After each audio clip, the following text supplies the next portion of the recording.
Editors के पास आऊंगा। राजेश जी, अब मैं सबसे पहला सवाल आपने मुझसे ही करवा दिया, तो ये तो वैसी बात है। मैं आपके तमाम वीडियो सुनता रहा हूँ, आपके प्रवचन भी सुनता रहा हूँ और बड़े एहतराम से, बड़े इज्जत से उससे सुनता रहा हूँ। मुझे कहीं मीडिया में ये पढ़ने को मिला कि गोस्वामी तुलसीदास, जिन्होंने रामचरितमानस लिखी, उन्होंने जब रामचरितमानस लिखी तो कोई पैसा नहीं कमाया, किसी से पैसा नहीं मिला। उनकी कथा सुना के आप 8 से 10 लाख रुपया चार्ज करते हैं।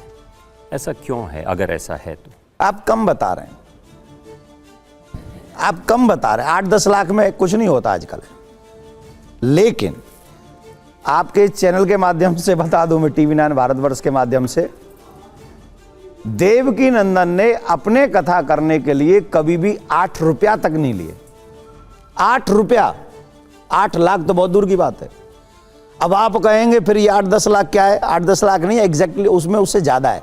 लेकिन किसका? नहीं, वो तो मैं नहीं बता सकता। वो समय समय के इनकम टैक्स का डर है। इनकम टैक्स मुझे तो देना ही नहीं, क्योंकि मुझे मिलता ही नहीं। अच्छा, ठीक है। मुझे, और टेंट वाला भरे इनकम टैक्स, टेंट वाला भरेगा, माइक वाला भरेगा, लाइट वाला भरेगा, जो मेरे साथ म्यूजिशियन जाते हैं वो भरे। इतनी पब्लिक आती है। आप सिर्फ आप देख रहे हैं कथा को इस नजरिए से कि एक कथावाचक ने कथा की तो 10, 20, 25, 50 लाख रुपया खर्च हो गया। लेकिन आप ये नहीं देख रहे हैं कि जब वहां कथा हुई तो उसी कथा के माध्यम से कितने लोगों को काम मिला। माला वाले को काम मिला, रिक्शा वाले को काम मिला, फल वालों को काम मिला, टेंट वाले को काम मिला, लाइट वाले को काम मिला, माइक वाले को काम मिला, कैमरे वाले को काम मिला, चैनल वालों को काम मिला। एक कथा जब होती है तो उसके पास में कितने लोगों को काम मिल जाता है, हम लोग सोच नहीं सकते। और फिर जनता को क्या मिला? सवाल ये नहीं था, उनको तो काम वैसे भी मिलेगा। आप अगर चार्ज, वो कैसे मिलेगा? आप अगर चार्ज ना भी करें तो भी माला वाला माला बेचेगा। तो आप चार्ज करते हैं या नहीं करते हैं? पर्सनली आप 8 रुपया नहीं लेते हैं। मैं चार्ज नहीं करता। कहां जाता है वो? 8 से 10 लाख जो मैं बता रहा हूं, कहां जाता है? मेरे साथ में 50 से 60 लोगों की टीम होती है। और आप सब जानते होंगे उन 50-60 लोगों का भी परिवार है। और वो आपकी तरह पढ़े लिखे और उतने ग्रेजुएट नहीं है। आप लोग तो पढ़े लिखे हैं, आप लोग तो बड़े लेवल पे हैं। आप लोग जहां जाएंगे वहां करोड़ों करोड़ों लोगों का करोड़ों रुपए का पैकेज मिल जाता होगा। नहीं, लेकिन नहीं मिलता है ना। आपको बड़ी गलतफहमी हमारे बारे में। अच्छा, थैंक यू। मैं तो कह रहा हूं भगवान करे आपको मिल जाए। मैं तो कह रहा हूं हर सनातनी को 10-10 करोड़ का पैकेज मिले, जिससे मेरे सनातनियों को कभी तंग ना होना पड़े। ये मेरी हृदय से प्रार्थना है।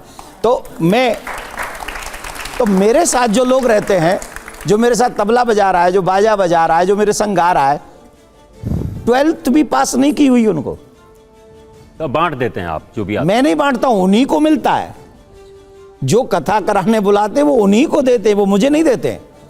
तो ये क्लियर है। आप लोग एग्री है मेरी बात से? हाँ, तो देवकी नंदन जी, मुझे लगता है कि मूल सवाल, और जिस पर आप अभी 16 को शायद आप धर्म संसद कर रहे हैं, सनातन बोर्ड की मांग कर रहे हैं। एक तरफ तो आप देश भर को लगातार बता रहे हैं कि ये सब जमीन कब्जाने का खेल है, वक्फ जी, वो गलत है। तो दूसरा वाला सही कैसे होगा? जब मैं सवाल पूरा जी, सनातन बोर्ड कहकर आप हिंदू धर्म की उस विविधता को समाप्त करने की बात कर रहे हैं कि सब एक कर दो, कोई एक बोर्ड होगा जो तय करेगा। अभी आपने कहा, बड़ा अच्छा कहा कि भोग कैसे लगेगा। अभी मैं 3 दिन पहले ही बद्रीनाथ जी से लौटा हूं। बद्रीनाथ जी में दक्षिण के रावल होते हैं। देश के अलग अलग हिस्सों में आप रामेश्वरम जाइए तो गंगा जी का उत्तर से जाके जल चढ़ता है।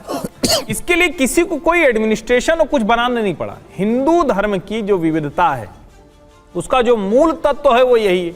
आप कह रहे हैं कि सब बराबर कर दो, सरकारी सिस्टम कर दो, सनातन बोर्ड बना दो, तो फिर तो वही वक्फ वाला मामला हो जाएगा। कुछ लोग होंगे, चलाएंगे, संपत्ति कब्जाएंगे, गलत काम करेंगे और उसके लिए आड़ दे देंगे कि ये हो गया, तो ये तो गलत होगा ना। नहीं, मैं आपके एक क्वेश्चन करूंगा और फिर विविधता पे मैं जवाब दूंगा।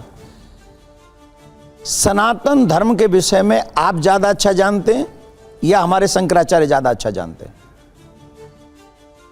आई होप आपका भी जवाब होगा कि शंकराचार्य ही हमसे ज्यादा अच्छा जानते हैं। मैं भी नहीं जानता हूं, और मैंने कभी नहीं कहा कि मुझे सनातन बोर्ड में रखा जाए। मैंने हमेशा कहा है कि उस सनातन बोर्ड में शंकराचार्यों को रखा जाए। शंकराचार्यों को क्यों रखा जाए? XYZ, जो 4 पीठ थी ना जिस समय बनाई गई थी, वो सिर्फ और सिर्फ धर्म की रक्षा के लिए बनाई गई थी।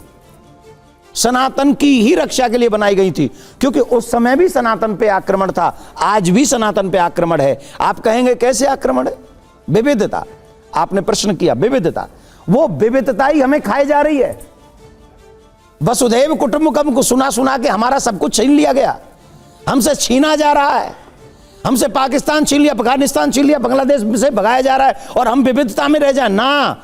विविधता हो चुकी, पहले हमें हमारा अधिकार चाहिए, हमारे धर्म की सुरक्षा चाहिए, उसके बाद विविधता देखेंगे। ठीक है, आपने अभी कहा कि विविधता हमें खाई जा रही है, एक तो इससे मैं बिल्कुल इत्तेफाक नहीं रखता। आप न रखें, मैं ऐसा ही मानता हूं। आगे बताता हूं। हाँ। आदि शंकर ने जब देश के 4 हिस्से में, पूर्व, पश्चिम, उत्तर, दक्षिण में शंकराचार्य बनाए, तो क्या ये कहा था क्या कि बद्रीनाथ जी वाला श्रृंगेरी को चलाएगा, श्रृंगेरी वाला पुरी को चलाएगा? ऐसा कुछ कहा था क्या?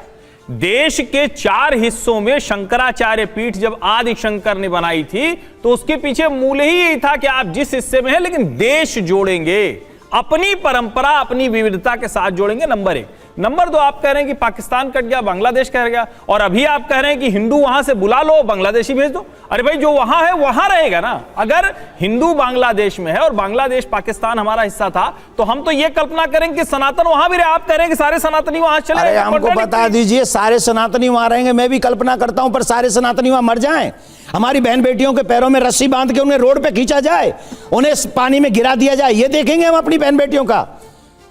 अगर मेरी बहन बेटी कहीं भी रहे, सबसे पहले तो वो सुरक्षित रहनी चाहिए, सेफ रहे। हम प्रार्थना करेंगे वो हर जगह आनंद में रहे, कोई प्रॉब्लम। हर जगह से संकट में छोड़ छोड़ के भागता रहे, भागा ही है। ये तो फिर गड़बड़ है ना। जो विविधता आप कर रहे हैं, वही विविधता का ही तो फल हम भोग रहे हैं।